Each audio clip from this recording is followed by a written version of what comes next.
Another week, boys, and another TWAB. This week at Bungie, we're getting spooky, baby. Every day is Halloween if you're brave enough or obsessed enough. Okay, that's enough judgment. We can feel it from over here. As we were saying, the spooky season is officially in season, which means it's time to dust off those chicken masks and get out there to take on some haunted activities with Festival of the Lost. But why leave dress up to just our guardians when we can have a little fun in real life too? More on that in a bit. But we also have a heads up about what's leaving the weapons pool in the coming weeks, and more on how you can put those tucked away cosplay ideas to good use. Since the last two TWABs had some beefier information, this one is going to be lighter so guardians can just get in there and give Space Grandma all the love she deserves without delay. And Saint 14, please give Saint 14 some treats. He deserves them. Anyway, let's kick things off with Festival of the Lost, shall we? You know, thinking about it, guys, why was this season not Season of the Haunted? You know what I'm saying? It's Halloween. Bungie, it would have been perfect. Festival of the Lost tricks and treats. Alexa, play spooky, scary skeletons. Before we get into the bones of this week's TWAB, we wanted to call out a few things.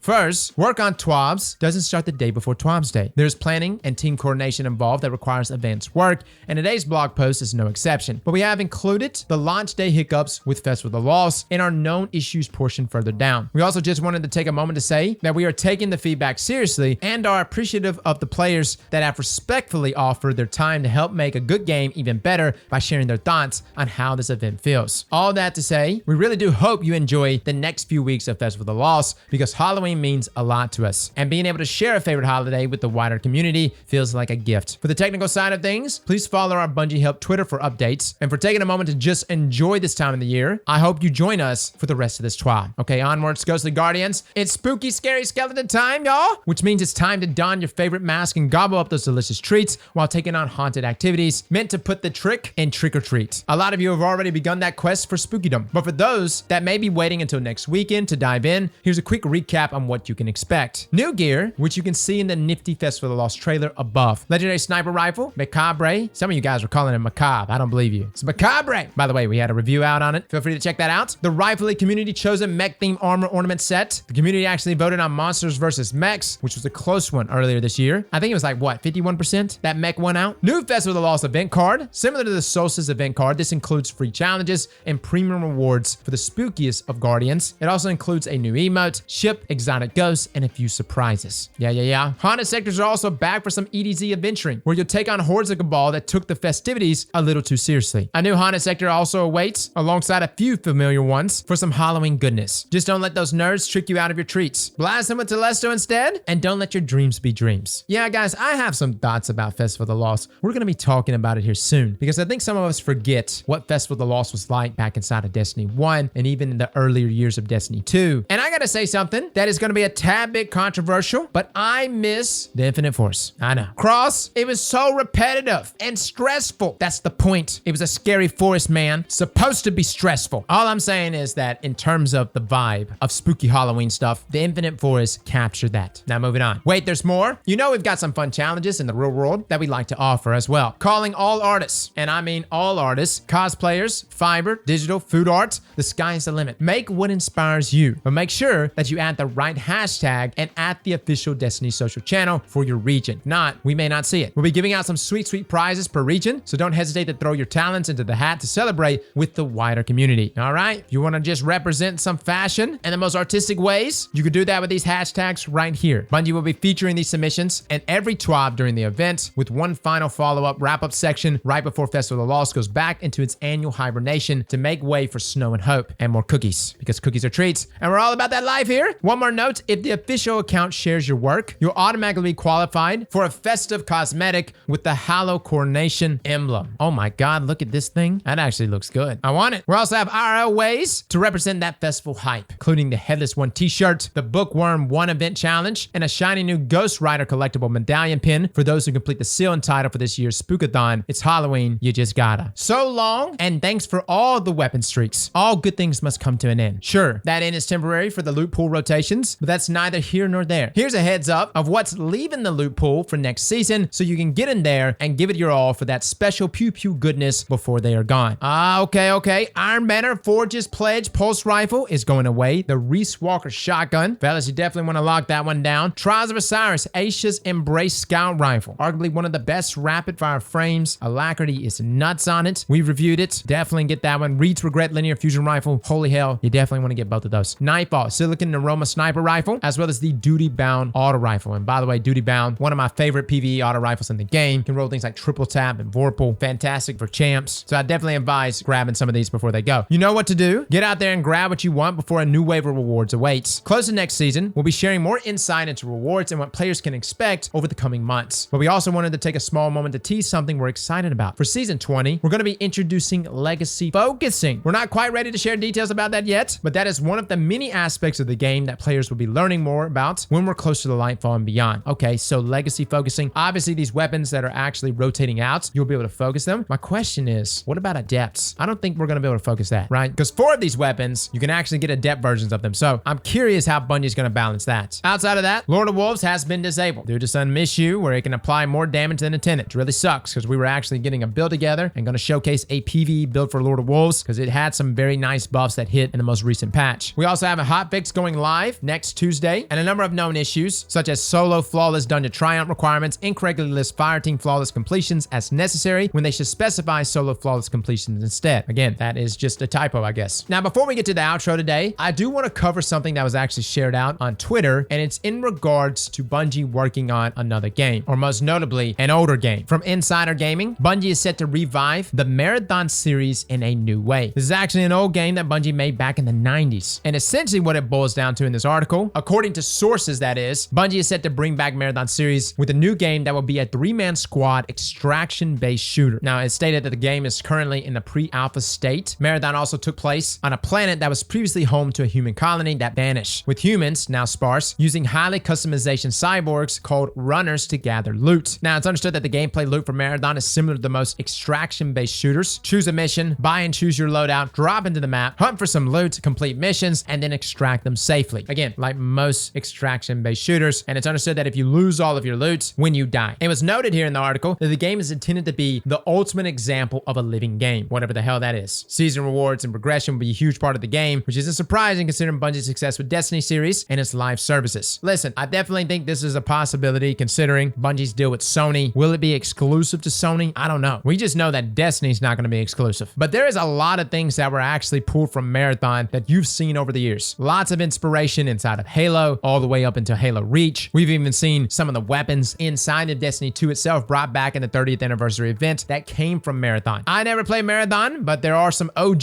Bungie players in here that talk very highly of it. Personally, I don't really care for extraction shooters, but if there's anybody that can make a damn good shooter, it's Bungie. So we'll see how that plays out. Now, as a final note here from Bungie, and that's a wrap. It's the first week of Festival of the Lost, and there's plenty to do to get some new goodies while just letting loose and having a good time. As we inch closer and closer to season 19, we just want to reiterate that not every TWAB is going to be filled to the brim with lots of new info. Some of them will be liner, but they're always meant to inform what's going on in the immediate future. We'll have more about what's next, including more on weapons, rewards, and other odds and ends in the coming weeks. Can't wait. In the meantime, make sure you're drinking that water, especially with all that candy. Yeah, this is a self-dunk. What's up? Practicing that self-care and always putting that kindness foot forward. Catch you next week, friends. I should go. Love Hippie. Guys, again, let me know in the comments below what you think of Festival of the Lost. Do you like the Lost sectors? Am I the only one missing Infinite Force? Look, if I am, that's fine. I'm in the minority. Maybe, just maybe, I want to walk around the last city with a pumpkin basket and just go trick-or-treating, okay? Is that so hard to do, Bungie? Fellas and ladies, thank you all for coming and watching, and as always, Slap that like button like your mama told you right.